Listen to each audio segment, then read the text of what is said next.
ایک طرف chief minister Punjab کا یہ دعویٰ ہے کہ اب کی بار تحریک انصاف کبھی اقتدار میں نہیں آئے گی، دوسری طرف چیف منسٹر خیبر پختونخوا کا یہ دعویٰ ہے کہ فیصلہ کن جنگ کا وقت آ گیا ہے اور اب جو نکلے تو جنازے پڑھنے کی تیاری کر لی جائے۔ ناظرین، بات کرتے ہیں senior P M L N کے رہنما، ایک سلجھی ہوئی آواز اور سوچ بیرسٹر ظفر اللہ سے۔ بیرسٹر صاحب بہت بہت شکریہ ساتھ دینے کا۔ فرمائے دیجئے گا سر، ایک بڑی گھمبیر صورتحال ہے ملک میں اور اس کے این بیچ for some reason judicial reforms کو آپ لوگ پش کیے جا رہے ہیں، اب جبکہ سپریم کورٹ کا فیصلہ بھی آ چکا ہے، امپلیمنٹیشن نان نیگوشیبل قرار دی جا چکی ہے جسٹس منصور علی شاہ صاحب کی جانب سے۔ دوسری طرف اسپیکر بھی دو دفعہ خط لکھ رہے ہیں الیکشن کمیشن کو، ہمیں دیجئے یہ سیٹس۔ آپ کا یہ ایک دعویٰ بھی ہے کہ یہ سیٹس پہ آپ لوگوں کا حق نہیں ہے، الیکشن کمیشن کو اب کیا کرنا چاہیے آپ کی نظر میں؟ دیکھیے، اس میں ایک ایشو ہے جو میرا خیال میں الٹیمیٹلی سپریم کورٹ کو فیصلہ کرنا پڑے گا۔ وہ یہ ہے کہ جو پارلیمان نے لا میکنگ کی یا جو بھی آرڈیننس ہے وہ بھی پارلیمان کا ہی شمار ہوتا ہے، وہ بیک ڈیٹ سے لگے گا، ریٹروسپیکٹیولی لگے گا ماضی سے، یا وہ آج سے لگے گا، دیٹ مین جسٹ ان لا آیا ہے، یا جس کو ہم امیڈیٹ ایفیکٹ کہتے ہیں، یا پراسپیکٹیو ہوگا، فیوچر کی ڈیٹ سے لگے گا۔ یہ ایک بالکل علمی ایک اکیڈیمک کویسچن ہے۔ کچھ لاز ماضی سے بھی لگتے رہے ہیں، جیسے نیب کا لا 99 میں آیا تھا اور 85 سے لگا تھا، تو پارلیمان نے وہی کچھ کیا ہے، لیکن اب صادر سپریم کورٹ نے وضاحتی نوٹ میں اس کو واضح کیا ہے۔ الیکشن کمیشن کا خیال یہ ہے اور غالباً گورنمنٹ کا بھی خیال یہ ہے کہ نہیں، کورٹ اس کو سنے، دونوں پارٹیوں کو سن کے پھر یہ فیصلہ کرے کہ یہ کیا۔ میرا خیال میں اس بات کی حد تک تو میں الیکشن کمیشن اور گورنمنٹ کا بالکل قانون دان کی حیثیت سے، قانون دان تو نہیں کہنا چاہیے، طالب علم کی حیثیت سے اس بات کا حامی ہوں کہ یہ ایک سیریس قانونی نقطہ ہے۔ یقیناً فیصلہ اس کو سپریم کورٹ کو ہی الٹیمیٹلی کرنا ہے۔ میں انارکسٹ نہیں ہوں، میں مانتا ہوں کہ ہائیسٹ کورٹ ہماری اس کو فیصلہ کرنا ہے، لیکن میری بھی خواہش یہی ہے اور میری قانونی رائے بھی یہی ہے کہ سپریم کورٹ کو اوپن کورٹ میں دونوں پارٹیوں کو نوٹس دے کے سننے کے بعد اس چیز کو واضح کر دینا چاہیے کہ یہ الٹیمیٹلی سٹیٹس کیا ہے اس کا۔ مگر بیرسٹر صاحب، قطع کلامی معاف، ایک دیکھیں نا، ایک مسئلہ صرف یہ ہے، یہ سپریم کورٹ وضاحت تو دے دے، مگر فار دا فرسٹ ٹائم ہم اپنی تاریخ میں دیکھ رہے ہیں کہ سپریم کورٹ کے فیصلے نیگوشیبل ہو گئے امپلیمنٹ کرنا۔ سر، ایک تو یہ ریت آپ لوگوں نے ڈال دی ہے، دوسری آپ لوگوں نے ایک ایسی لیگسی اور ریت اپنی چھوڑ کے جا رہے ہیں کہ قانون سازی بزور خرید و فروخت کر کے جا رہے ہیں اور ببانگ دہل ڈنکے کی چوٹ پہ کر کے جا رہے ہیں، اناپولوجیٹکلی کر کے جا رہے ہیں، لائلٹیز خرید کے لوٹے بنا کے۔ کیا یہی ووٹ کو عزت دینے کی لیگسی تھی آپ لوگوں کی یا تشریح؟ مولانا صاحب کی بات پہ تو میں تبصرہ نہیں کر سکتا، البتہ میں یہ اصولی بات کر سکتا ہوں کہ پارلیمان کے وہ لوگ، ان کو آزادی سے ووٹ دینا چاہیے، کوئرشن نہیں ہونی چاہیے کہیں بھی۔ اگر کوئرشن ہوئی ہے تو غلط ہے۔ ہمارے 14 سینیٹر غائب کر لیے گئے تھے، وہ بھی غلط ہے۔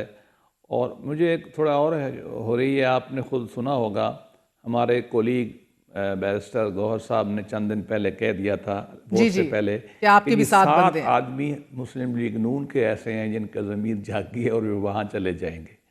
تو غالباً اگر وہ کوشش کر رہے تھے ہمارے لوگوں پہ تو شاید وہ بھی غلط ہونی چاہیے، لیکن یہ تو ہے ایک اسٹیٹڈ پوزیشن۔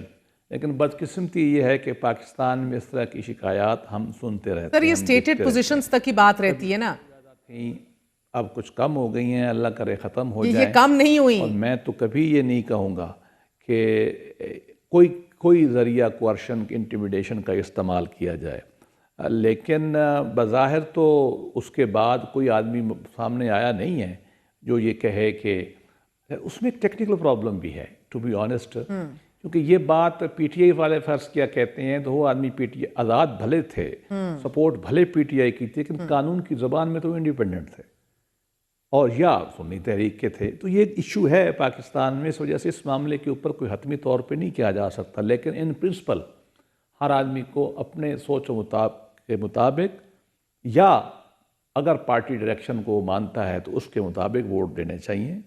اور یہ جو چیزیں الزامات آ رہے ہیں، پہلے تو بہت آتے تھے، اب چلو اکا دکا ہے، لیکن اس حساب سے ایک لحاظ سے بھی اپولوجسٹ تو کہہ سکتے ہیں کہ چلو آگے بڑھ رہی ہے ہسٹری، لیکن پھر بھی میں اس کو کبھی اپروو نہیں کروں گا، بلکہ اس کے بارے میں میری رائے منفی ہے۔ سر یہی تو ستم ظریفی ہے کہ کہنے کو تو آپ اس کی تردید سب کرتے ہیں اور کہتے ہیں کہ ہم مذمت کرتے ہیں اس کی، مگر کرنے میں سب پیش رہتے ہیں اور خاموش بھی رہتے ہیں۔ سر اب 26ویں آئینی ترمیم ابھی پوری طرح سے ہضم نہیں ہوئی کہ 27ویں آئینی ترمیم کے چرچے اور بات نکل چھڑی ہے، اب بات پینڈنسی کی جدت تک ہے۔ سر آپ قانون کے ایک طالب علم ہیں، ہماری نظر میں تو ایکسپرٹ ہیں، لیکن لوگوں کے سالوں کے انتظار کو کوٹ کیا جاتا ہے، سفارشی نظام کو کوٹ کیا جاتا ہے، سسٹمیٹک فلاز کی بات کی جاتی ہے، لیکن ججز کی تعداد سے تو یہ نہیں حل ہونا۔ نظام انصاف کو بہتر کیے بغیر فقط تعداد ججز کی بڑھا دینے سے، وہ بھی سپریم کورٹ میں، آپ دیکھ رہے ہیں سر 33 کروڑ عوام کے ساتھ امریکہ کے اندر 9 سپریم کورٹ کے ججز ہیں، ان کے پاس 80,000 کی پینڈنسی ہے۔ اسی طرح برطانیہ میں 12 ججز ہیں، بھارت میں آپ دیکھ رہے ہیں 2.5 ارب لوگوں کے ساتھ 80,000 پینڈنسی ہے، فقط 33 ججز ہیں ان کے پاس۔ ہم 24 کروڑ کی آبادی ہیں، 17 ججز ہیں، 60,000 پینڈنسی ہے، اور رونے ہمارے ایسے ہیں کہ جیسے ہماری ہائی کورٹس نیچے سکون میں کام کر رہی ہیں، ادھر تو ساری اسامیاں خالی پڑی ہیں۔ سر پھر آپ سپریم کورٹ پر جب اتنی توجہ مرکوز کرتے ہیں تو ہم میلیفائڈ انٹینٹ کا کیوں نہ سوچیں، کورٹ پیکنگ کا کیوں نہ کہیں؟ کورٹ پیکنگ تو اس لیے نہیں ہوگی کہ لگانے والا جو جوڈیشل کمیشن ہے اس میں جج آدھے بیٹھے ہوتے ہیں۔ میں اس سے اصولاً اتفاق کرتا ہوں کہ پاکستان کا جو جوڈیشل نظام ہے اس میں ویسے ہی اصلاح کی ضرورت ہے جیسا کسی نظام میں ہمارے ہاں اصلاح کی ضرورت ہے۔ صرف یہ نہیں ہے کہ جوڈیشری میں ضرورت ہے اور پولیٹیکل میں نہیں ہے، پولیٹیکل میں بھی ہے۔ جوڈیشری میں میں یہ سمجھتا ہوں کہ سب سے پینڈنسی لوور کورٹ میں ہے، وکیل بھی مشکل پیدا کرتے ہیں۔ سب سے بڑی بات یہ ہے کہ فریولس فضول قسم کے کیسز میجارٹی میں ہوتے ہیں، 5 سال ضائع کرتے ہیں، خارج ہو جاتے ہیں، ان کو کچھ جرمانہ نہیں ہوتا۔ ہم نے 2017 میں ایک لا بنایا تھا کہ جو آدمی ہارے گا کیس جھوٹا، وہ پوری فیس جو ہے خرچہ دوسری پارٹی کو دے گا۔ اس پہ اللہ کرے آہستہ آہستہ عمل ہو جائے، کچھ ہو رہا ہے کچھ نہیں ہو رہا۔ ہمیں ADR پہ توجہ دینی چاہیے اور ہمیں پنچایت کو بڑھانا چاہیے۔ ہمیں عدلیہ میں ہم نے دیکھا ہے کہ ریٹ ہوتی ہے 80% ریٹیں، بلکہ اس سے زیادہ جو ہے بعد میں فریولس کورٹ ڈکلیئر کر دیتی ہے، وکیل بھی گھر چلا جاتا ہے، پارٹی بھی گھر چلی جاتی ہے۔ کیوں؟ یہ چیزیں واقعی ختم کرنے کی ضرورت ہے۔ جب تک آپ یہ ختم نہیں کریں گے پینڈنسی ختم نہیں ہوگی۔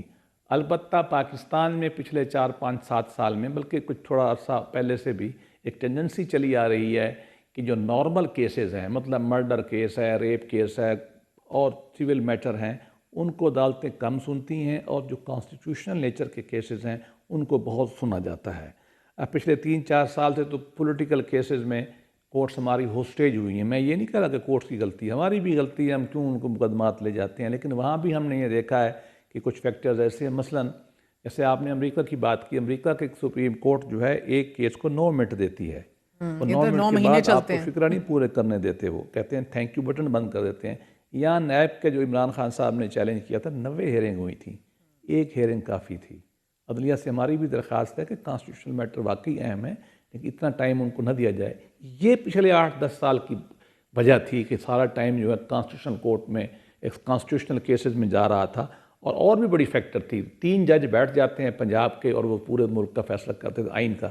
اس وجہ سے جرمنی میں اور بہت سارے ملکوں نے کانسٹیٹیوشنل کورٹ بنائی تھی۔ یہی ایک بحث چل رہی تھی 2006 سے، میجر پارٹیوں کی منشور میں تھا، ہمارے منشور میں ہے۔ تو یہ بہت ساری وجہیں میں اتفاق کرتا ہوں، سسٹمیٹک چیزیں سب سے زیادہ گڑبڑ ہیں، لیکن وہ پورے ملک کے نظام کا حصہ ہے۔ اگرچہ یہ کوشش اب کی گئی ہے کہ اس کو اللہ کرے اب تو ہو گئی ترمیم، اور 27 2/3 لوگوں نے کہہ دیا، اللہ کرے کہ اب اس کا ہم دیکھ لیں رزلٹ، اچھا رزلٹ نکلے۔ اور 27ویں ترمیم میں نے تو سنا ہے شاید گورنمنٹ نے کہا ہے کہ ہم نہیں کر رہے، اگر کریں بھی صحیح تو غالباً جو چھوٹے صوبوں کے مطالبات ہیں جس میں کچھ اچھے بھی ہیں، مثال کے طور پر بلوچستان کہتا ہے کہ ہماری اسمبلی کی سائز چھوٹا ہے، جبکہ 43% صوبہ ہے، میں خود کہتا ہوں۔ بہت بہت شکریہ، ہمارے ساتھ موجود تھے، آپ نے گفتگو سنی بیرسٹر ظفر اللہ صاحب، رہنما نون لیگ۔ ناظرین